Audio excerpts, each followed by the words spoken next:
All right, now this video is truly going to be about the stock market and especially the decline of Tesla. But I decided that I just want to mention what's going on in the crypto market just a little. I'm not going to spend much time on this because I think I've said my piece more times than enough. I absolutely expect that the crypto market is going to fall each and every time the Federal Reserve claims that they're going to raise interest rates. As I've said before, the current market conditions are market conditions that the crypto market absolutely cannot thrive in. When interest rates were 0%, it was very easy for people to borrow money, buy on margin.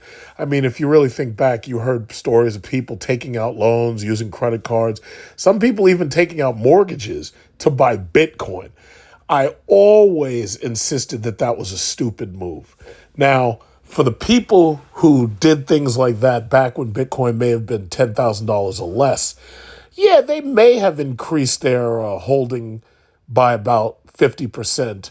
The only problem is between the taxes and the actual interest payments on those loans and credits and mortgages that these people were taking out, I don't see any way that they could actually break even because the reality is when people buy something like Bitcoin, it has the same exact psychological effect as buying dividend paying stocks. You get into a position where you refuse to sell it because you're always afraid that the moment that you sell it, it's going to start going up. And the strange thing about that is, in most cases, unless you're dealing with a company that's in trouble or you're dealing with a corporation that's going bankrupt, for the most part, that usually ends up being true. The moment you start selling your stock, that's the moment they start going up. Perhaps people are selling in a panic, and maybe that's the reason why they're just panicking, and they're just, for whatever reason, they're not 100% certain about the mechanicals or the technicals. They don't know much about the options market trading, and or maybe they just don't know the reason why it went down, so they panic and they sell out of it. That move cost one of my friends a lot of money in Alibaba because when Alibaba a long time ago, before China started having any problems whatsoever, he and I both got into Alibaba around $80 and it started to decline. So he decided that he was going to pull out prematurely, and then Alibaba went up to $300. But sure enough, when Donald Trump and China had their spat, it collapsed again. And at this point, nobody knows where Jack Ma is except Jack Ma. And Alibaba is running the risk of most likely getting delisted because of the Foreign Stocks Accountability Act. But that's besides the point. The crypto market ain't doing shit. People who I knew who were running up to me, oh yeah, look how much Bitcoin I got, look how much Ethereum I got. And the sad thing is they were buying into it. It's not like they had some and it appreciated. They were excited just to spend the money to buy a full Ethereum or a full Litecoin or a full Bitcoin. And I'm looking at them. I'm like, yo, listen, it's like, that doesn't really interest me at all because I already know that you've just wasted a lot of money. And that was back when Ethereum was at its highs, like when it was like 3,500. Like at a certain point, I really thought that they were going to push Ethereum to like $10,000. And I really thought Bitcoin would have seen $70,000 because at a certain point you had everybody pumping it. You had Elon Musk pumping, you had MSNBC, you had CNBC, you had Fox Business. And I assumed that if they were going to pump that hard, I assumed that maybe it would go up. Now, I never expected Bitcoin to get to 100,000. These people are lying to themselves if they think that's going to happen. But the reality is, because of all the pumping, I really thought it was going to go up. Now that I'm, 2020 vision, now that I can look back, I can see that now that these interest rates are what, damn near 7%, there's no way in this market that cryptocurrency can thrive. It can't. Just about all of these cryptocurrencies have pretty much they've pretty much plummeted. Now, whether or not they've hit bottom is hard to say because you got to understand there's a lot of people who will never sell. There's a lot of people who may have died and held these things and will never be able to sell. There's a lot of cryptocurrency that is just out there. Like, for instance, there's a story about somebody who lost a hard drive and he's looking through a landfill for a hard drive and he claims there's like billions of dollars worth of Bitcoin on it. And he's never going to find that hard drive. And even if he did, it wouldn't really matter because it's probably damaged beyond repair. But the bottom line is, something like this is so intangible and it is so volatile that it's like almost, it makes no sense to hold it, which is why most people who had the money built up from when they got in early, they sold, and now all these people somewhere between 17 and 20,000. These people are bag holders, and they'll never admit it, but these people are bag holders. Bitcoin can't even hold a $20,000 rally. It can't stay at $20,000. It can't stay there. So that tells me that they've probably hit bottom. There's a lot of people who are never going to sell, and they're just going to stay there. But what it is interesting is, despite the fact that the government has not made any declaration as to whether Ripple has won its case or lost its case, there are people still pumping Ripple. And there are guys on Twitter pumping Ripple. There's guys on these financial things on YouTube pumping Ripple. And the thing about it is, they're still. It's amazing to me that they're still pumping Ripple. They're 100% certain Ripple's going to win the lawsuit.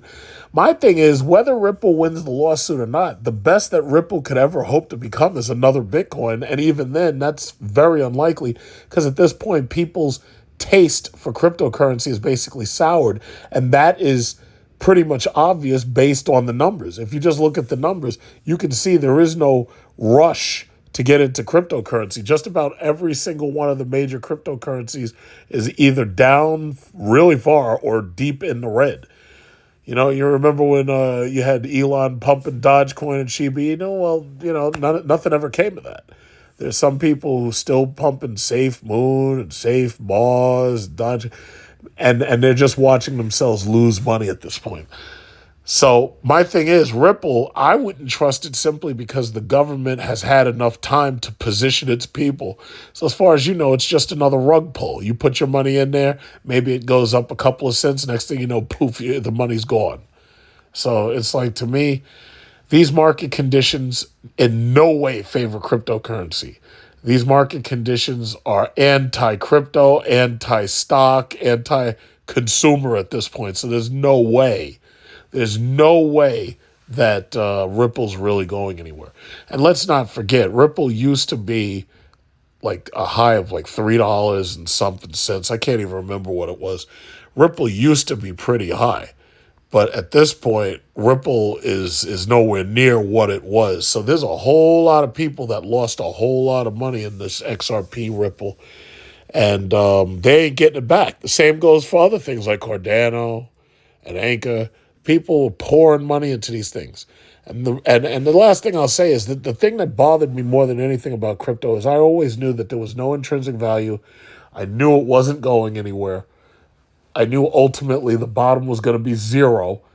And the reality is, it's like everything I thought actually came to pass. I was really worried that people would start investing a large amount of their money into it. As I've pointed out, they were trying to get people to have automatic debits of parts of their paycheck to put it into Bitcoin and other cryptos. There was a movement to try to get you to put pieces of your retirement into these things. There was a movement to invest some of your Social Security into these things. And I'm thinking to myself, I'm like, first of all, the only reason why this shit is going up is because you got these people who are stupid enough to actually risk their retirement on a fucking cryptocurrency, which has no value whatsoever. Now, it's funny because I can almost see some people putting their money into gold. But even then, most people don't really want gold because what they're really interested in is they are interested in anything that promises them a quick come up or a quick buck. They're trying to make fast money. Gold hasn't done it, and neither has cryptocurrency for the vast majority of the people who've gotten into it. They were really better betting on stocks, and that's just where we were. But now that the Federal Reserve has started raising interest rates, the money is not cheap anymore. The credit's not cheap anymore. Everything is way more expensive, and now you're getting hit so hard for energy costs and you're getting hit so hard for rent and mortgage payments and cost of living these people don't have the discretionary income anymore to risk in these things. So, for the most part, as far as I'm concerned, the crypto market, what it looks like now is probably how it's going to look like for a while until the government finally decides to clamp down on it. But cryptocurrency is not what I really wanted to talk about. What I wanted to talk about is the sudden downcline in Tesla. Decline, downcline, call it what you want. But first of all, Tesla, I never, ever, ever believed in what they call dollar cost averaging. I never believed in it. Dollar cost averaging is where these people have basically convinced you to just buy it, regardless what the numbers say, whether it's down or up, just buy. Just buy a share, buy 2 shares, whatever. As far as I'm concerned, that's basically like saying, yeah, just give me your money regardless what's happening. I never believed in dollar cost averaging. However, Tesla is one of those stocks where if you're the type of person who has an extra $200 or $300 at the end of the month or something, Tesla, strangely enough to me, is the type of stock where I can actually say, yeah, you know what? If you can buy individual stocks of Tesla over time, dollar cost average into Tesla. And I hate when I hear myself say that, I hate to say it. And the reason is, even though I've made a lot of money on Tesla since 2012, when I initially bought in, Tesla was $30 a share. And I made very good money off of Tesla, especially when they did the stock splits, which was more recent. Especially, the first one was during COVID and the last one was just a couple of months ago. But the issue is, because of the short supply of chips and because of the global instability, it's like all of the stock market is down. So the thing about it is, I think most people understand that the entire market's down. So the crypto market's down, the stock market's down, Federal Reserve's raising interest rates, money's not cheap no more, nobody has discretionary income, and the feds have basically put the hurt on to the stock market, the crypto market, just about everything. Well, the car market, the housing market, the Fed, by raising interest rates, America and its credit card, deferred payment, welfare state self can't take it. This entire country is built on cheap money, cheap labor, slave labor. And the reality is now you're seeing the chickens come home to roost. You're seeing us paying the piper, and the bill finally came due. So the bottom line is, as far as Tesla goes, I don't know at this point if most economists would overvalue or undervalue Tesla, but I'm just going to speak for myself. As far as I'm concerned, Tesla is actually undervalued. Now, the thing that I hate most about Tesla is, sadly enough, the thing that makes it the strongest. Elon Musk. This fucking guy is nuts. There's no good goddamn reason why somebody like him should be pumping Dogecoin, pumping Shiba Inu, and fucking trying to buy Twitter. Twitter is fucking worthless. Twitter, I would almost say, is probably more worthless than Facebook is. Facebook fails and failed and is failing, especially its stock value, because they can't keep people interested thanks to their censorship, thanks to their bullshit. Like, my account is still on a 30-day warning or ban or some shit. I can't go live on there, which is funny. They threatened me with not being able to go live, but I never really went live anyway, because Facebook's live sucks. It's 720p. I'd rather do it on YouTube and get paid for my lives. But here's the thing, though. The problem with Tesla is Elon Musk. This stock, without Elon Musk, would be so much better. This guy is literally killing his own stock, and just about everybody pretty much agrees on it. So they're talking about, Tesla had the worst week since March 2020. Tesla won't stop falling until Musk stops selling. Here's where the stock is headed. I'm going to look at Barron's in a second. I might be able to actually read that one.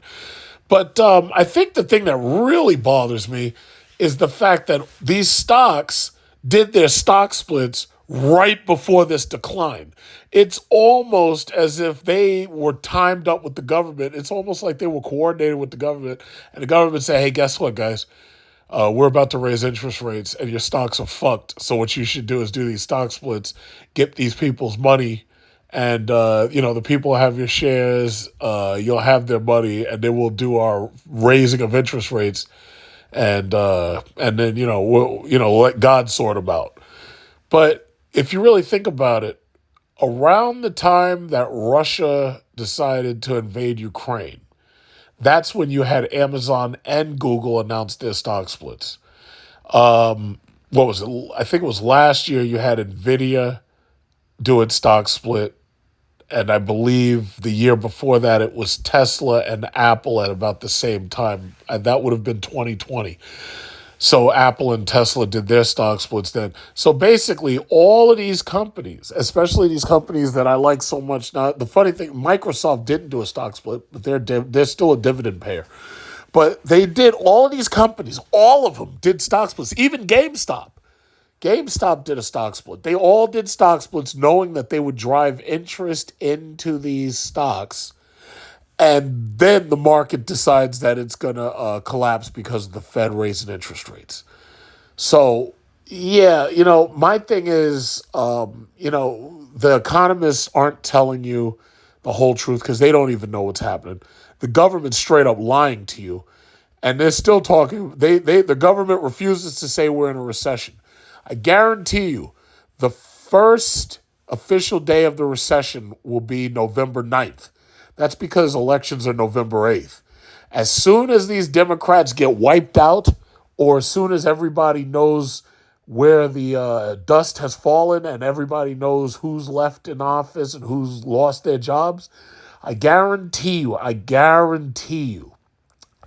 right after these elections are over, November 8th, I guarantee you this economy is going to show its true colors. I guarantee you they'll be able to say, yeah, we're in a recession. Or I believe personally we're not in a recession. I believe we're in stagflation. That's what I believe.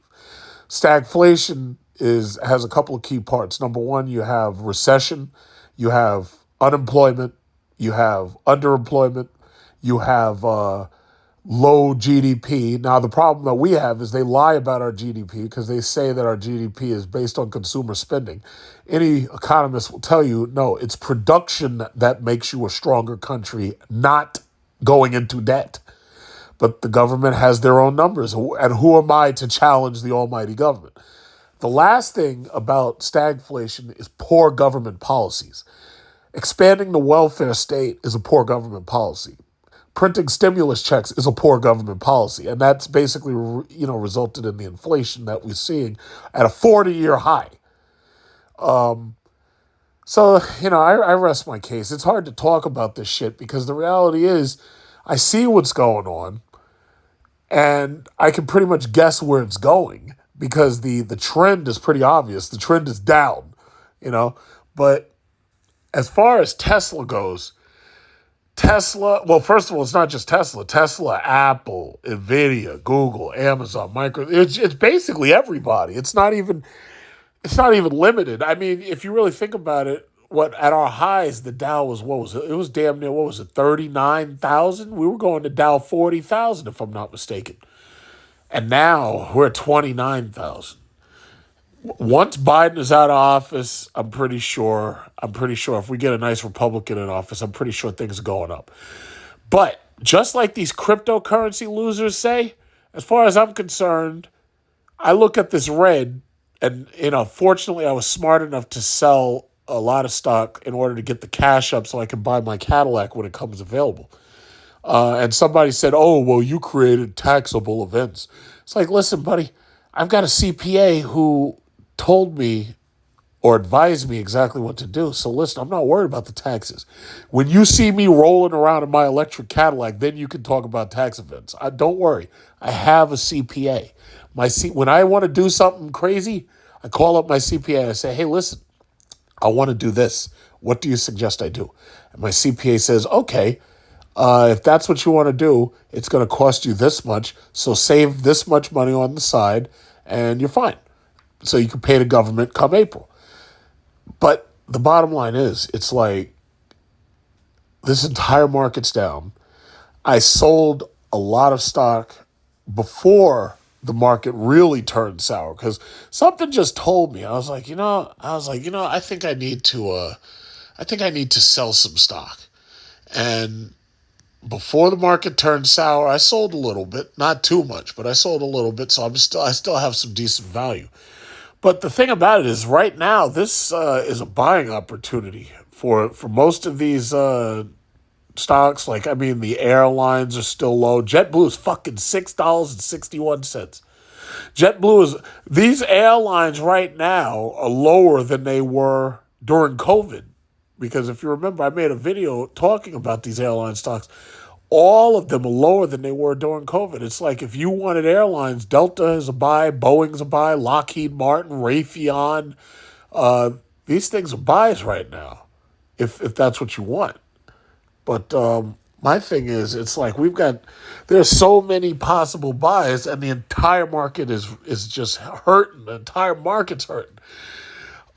Energy, for the most part, energy is actually up 5% over the past month. Energy is actually up on average. I was looking at consumer defensive stocks like food and utilities and stuff that consumers buy. No, energy is actually up. I keep insisting that after this election is over, whatever you think you're saving on gas, you ain't going to be saving it very much longer. As I've pointed out, between Biden emptying out parts of the Strategic Petroleum Oil Reserve, he just was on record as saying he plans on releasing another 10 million barrels. Let me tell you something. First of all, look at the moves they're making. It's so obvious. Like, it's when you play chess and your opponent is making certain moves. It's so fucking obvious. First of all, he's talking about releasing another 10 million barrels of oil. Obviously, he's artificially suppressing the oil market by doing that. That's obvious. He's talking about letting everybody out and pardoning them for marijuana crimes. It's obvious the Democrats are desperate to get as many votes as they can because they know that they're going to get slaughtered, and they're just trying to mitigate that. It's obvious. I mean, it's so crazy. It's just obvious. The third thing is that a lot of these states canceled gas tax holiday. They have a gas tax holiday right now.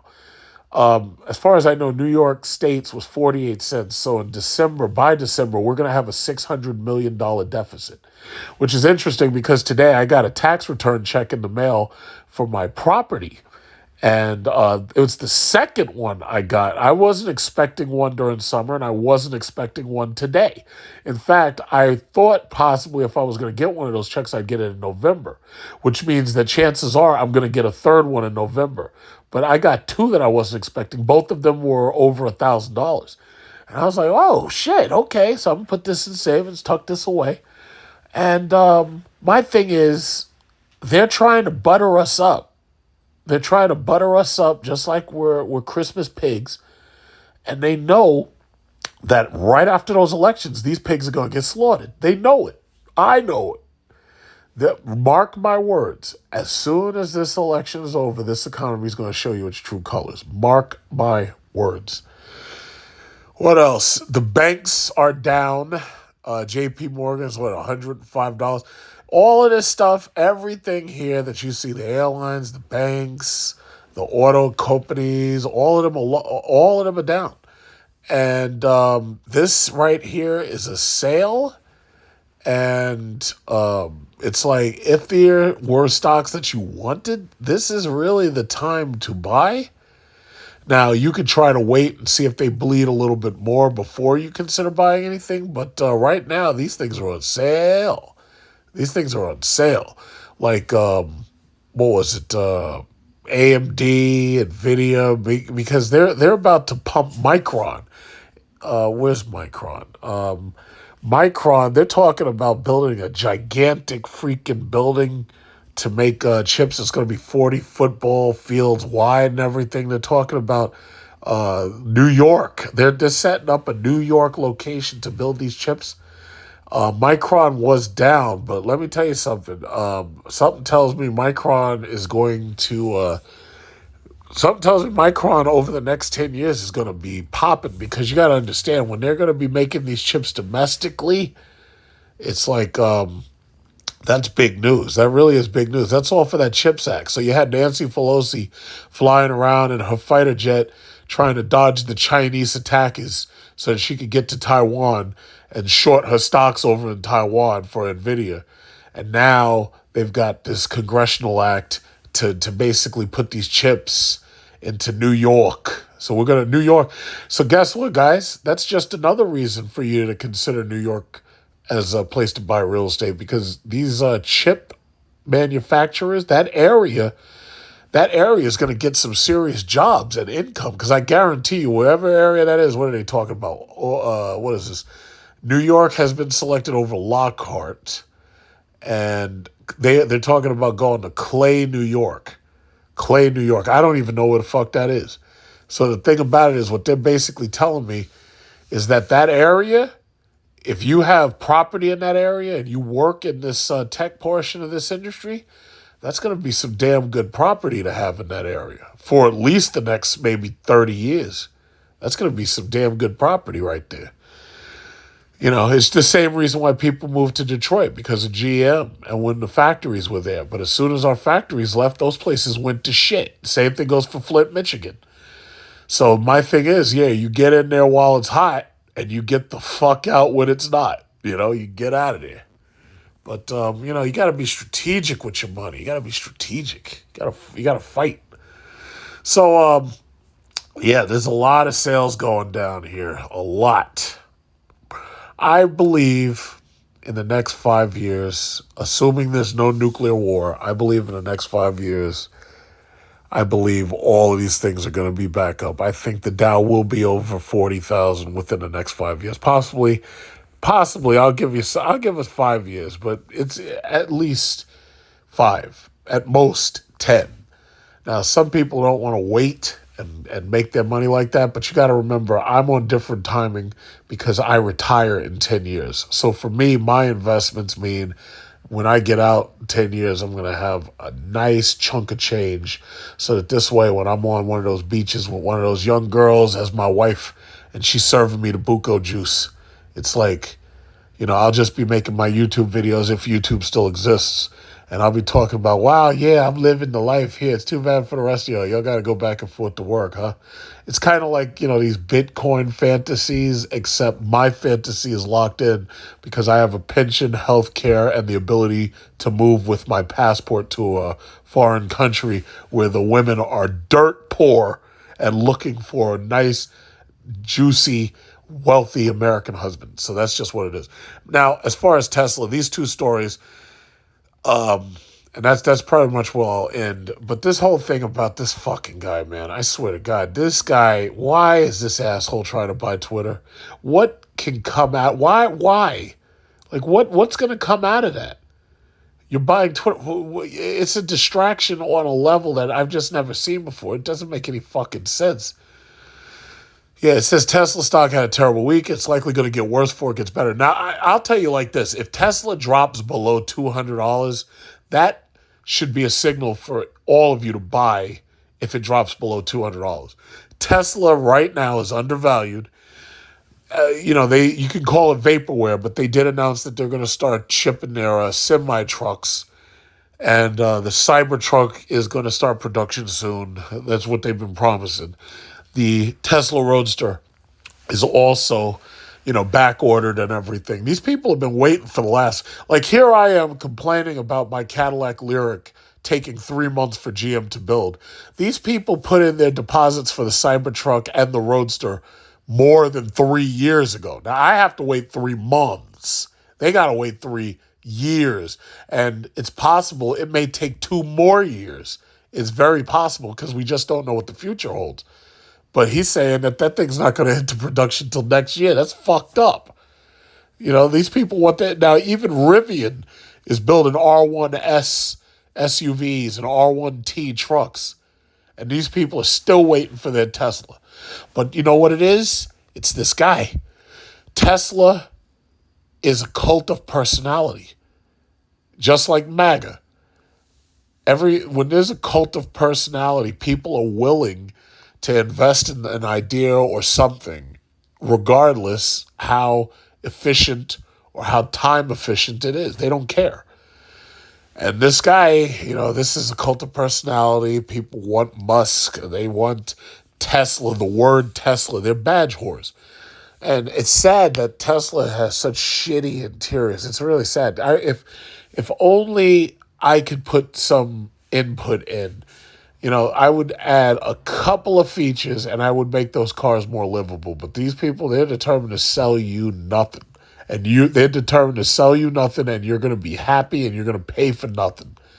It's crazy. But they say, yeah, that was the first problem. Then came Twitter. Musk dramatically reversed course ahead of a legal deposition, saying he was willing to purchase the social media platform at the original deal price of $54.20 a share. Really? Now, I don't know what Twitter is. I don't know if they have a stock ticker here. But I just think that shit is overvalued. I think Twitter's overvalued. I think Tesla's undervalued. I think Twitter's overvalued. It says, let's see, the pattern starts with a stock move up and then down. That's the first shoulder. Yeah, listen, I don't really talk about shoulders and fucking patterns and shit like that. The bottom line is the company building a product that the people want and they're willing to pay for? The answer in Tesla's case is yes. Right now, there are people, if they could get a brand new Tesla right now without having to be on one of these long-ass waiting lines, they'd buy the shit right now. Problem is the wait list for Tesla is a year long, and these people want these Model Ys, they want these Model 3s, they want them now. But that's just what it is. It says for Tesla, that level is about $200 a share. Tesla stock closed at $223 on Friday, down 6.3. So Rogue's level is down another 10% from here. The entire market was weak after a strong jobs report. The S&P 500 NASDAQ composite dropped 2.8 and 3.8 respectively. Tesla stock has declined almost 16% for the week. Right now, Tesla stock, as you see, is 223. If this shit continues to decline and it drops below 200, that's regardless what anybody says, I'm still going to buy more. Especially, I'll tell you, with these splits that have happened, these splits have allowed people to get in a little bit easier without having to go through fractional investing. So they've been able to just buy full shares thanks to a split. Now, the real time to buy Tesla was actually back in 2020 because had you bought, not really 2020. The real time to buy Tesla was back in 2012. But more realistically, it's like if you could have bought right before the 5-to-1 stock split back in 2020, you would have been much happier. Even now, with the decline, you'd still have been up. And that's the reason why I was anxious to get people to consider buying Tesla back when they did the stock split in 2020. Because even right now, they'd still be up. There are other opportunities. There's like Intel, there's AMD. AMD, as you remember, before this whole shit started, the Federal Reserve raising rates and problems with China, zero COVID, before this whole shit started, if you remember, AMD, I told you to buy AMD at $50 a share. AMD went up to, I believe it was 100. And look at that. Over that, I told you to buy it at $50 a share. AMD basically would have tripled your money. It went to $164. But as soon as they started shit with China and the zero COVID bullshit, well, that's just where we are. AMD is, from what I remember, AMD is Taiwanese, just like NVIDIA, if I'm not mistaken. But, that's just what it is. I mean, right now is a great time to buy Intel. It's down and it still pays a dividend. Intel's going to be around for a long time. Same thing goes for AMD. Same thing goes for most of these other computer tech companies, specifically NVIDIA. NVIDIA makes the most powerful GPU. I'm pretty sure their stock should be up as we approach the 4090 releases. Because they're going to have the 4090 is going to sell out immediately, and then you're going to have the 4000 series video cards, the GPUs, they're going to sell out. A lot of people have stopped buying the video cards because we only have the 3000 series on the shelf. But all these new ones are going to sell right out, because some people decided that they were going to wait, and they're going to buy it. Yeah, but you'll see. Those video cards, like people are like, oh, who would buy a 4090? This thing's gigantic. It's like, listen, there's people with fucking credit cards who just don't care. They will buy it and they're going to buy it.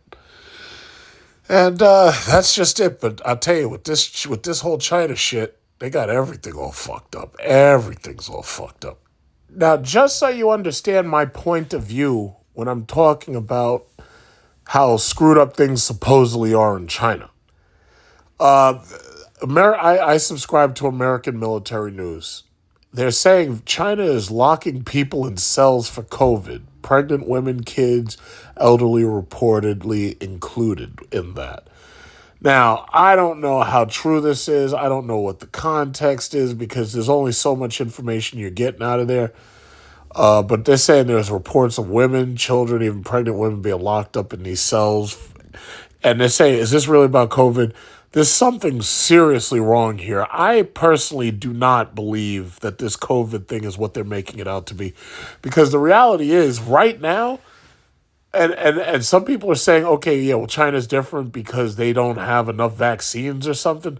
But something's seriously wrong because the thing about it is, we know that COVID pretty much supposedly kills people relatively quicker. So there wouldn't be enough time to lock these people into cells, nor would there be any reason to lock them into cells. All you'd have to do is isolate them and they would die. So I just find it really strange that they're locking people in cells over COVID. I had a theory that China was passively aggressively doing anti-sanctions against America because America sanctioned China and Russia. But I had a theory, and I can't prove it. But I had a theory that they were shutting down their production in order to manipulate the global market. Because you think about it, most of the stuff is made there and it's shipped to America. So if America put sanctions on China, well, China could say, yeah, well, we have a COVID problem, so we're not working. It's kind of like a strike, if you really think about it, because that's basically what a strike is. It's like when the workers aren't happy with the management, what they do is they basically refuse to work. This is kind of like a passive-aggressive way of doing it. But I refuse to believe that they're locking these people up over COVID. So here's the video. It's on Twitter, and they're showing this guy walking from cell to cell and just apparently checking out cell to cell. I'm like, this just like it's just weird. It's like it doesn't even make sense. It's to me, it's just very, very, very strange. I just think something's afoot. Something like this is some shit you see in like New World Order movies, like They Live or something. Like it doesn't make sense. Why would you be locking people in cells for COVID? That doesn't make any sense. Now, the Falun Gong practitioners and the Xinjiang Muslims and like the Uyghur people, they said China was doing stuff like this. And some of those things, like if you were just jailing political dissidents and you were harvesting organs from them, okay, I'm more inclined to believe that. But when you're saying, yeah, they're putting people in booths like this for COVID, like that just doesn't make any sense. You could just as easily have locked them up in their apartments, and you could have had armed guards making it so they can't leave the apartments. Why are you locking them in this? Like this doesn't make sense. It just doesn't. But you know what? That's just what it is. So when I make comments, I try to back it up with the video. Like they're showing, yeah, like I just mentioned the Xinjiang people. So Wall Street Silver apparently is showing that these are the concentration camps for the Uyghur people or the Xinjiang people. So supposedly these are concentration camps. These things look like they look like those shipping containers. But anyway, they're saying the zero COVID strategy, it just doesn't make any sense to me. It doesn't, and I know Chinese people. I talk to Chinese people on WeChat, and they're going to work they're going to work, and they're living in their apartments. And these are people I know personally. And some of this shit just doesn't make any sense. Now, even this part, it says that China showed police in white hazmat suit beating people who broke their lockdown. All right, that I accept because I've seen that. I saw that in the Philippines, India, whipping people's asses for violating the COVID lockdowns.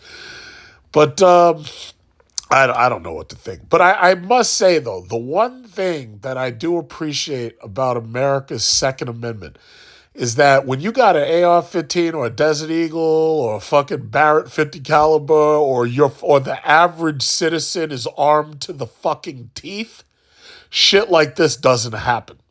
And that's the reason why I'm pro Second Amendment. I'm a Republican, as you probably know. But when the average citizen is armed to the fucking teeth, shit like this doesn't happen. Like when the average citizen is packing a fucking Glock fucking 38 or a 9mm, and the average cop tries to come over and says, "Yeah, get back in your house. You're on COVID lockdown." The average citizen ain't taking none of that shit. And you know exactly what I'm fucking saying. So, the thing about it is, just like I've said in my apocalypse driving videos, when we went into lockdown, I was out there having the time of my life. There was nobody on the roads. I could get from here to my mama's house in 10 minutes. I could get from here to Manhattan in like 30 minutes or 40 minutes tops. And it was smooth sailing, no traffic. I was the first person at every fucking light. Everybody else was at home hiding. People had abandoned the city. There were people I knew who came into the city and they got scared. They're like, "Oh shit, I'm hearing that they're going to lock down New York City. I got to get out of here." They acted like it was fucking Crisis 2, the movie. Most of the time, I never wore a mask. It was like, I put on like these crazy looking masks as jokes just to make meme jokes on the internet. But for the most part, it was like when I didn't have to wear it, I didn't wear the shit. And that was just it, man. And I'm still here to talk about it, as you can obviously see. I apocalypse drived my way through supposedly the most devastating plague in the history of man or some shit. And I didn't lose a dime doing it, nor did I lose a night of sleep doing it. And that's just the reality. So that's all I'm saying. It's like, when everybody, what did Warren Buffett say? He says when people are fearful, that's when you got to be greedy. And that's me. And then he also says when people are greedy, that's when you need to be fearful.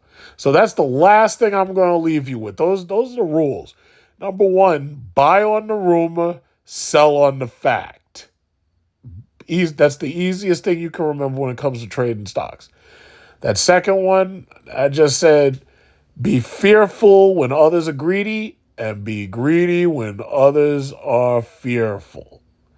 And the third one, never fall in love with a stock.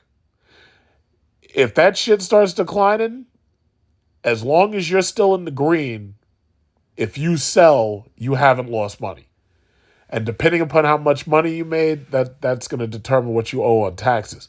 But when I did my calculations, I was like, yo, listen, I want to buy this new car. I want to pay for that shit in cash. I know I'm going to have to pay the tax man. So this is how much I have to set aside for the tax man. And the rest I'm just going to sell.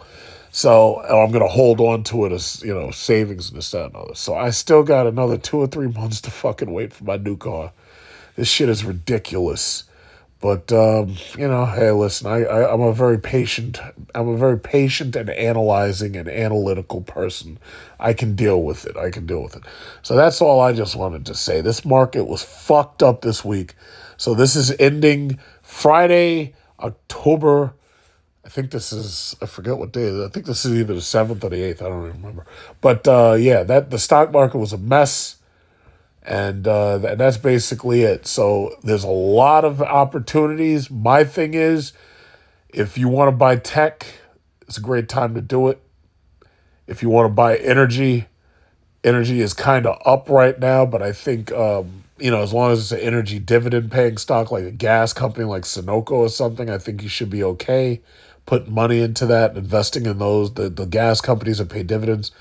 And the banks as well. The banks that pay dividends, those are the ones that you should be going after.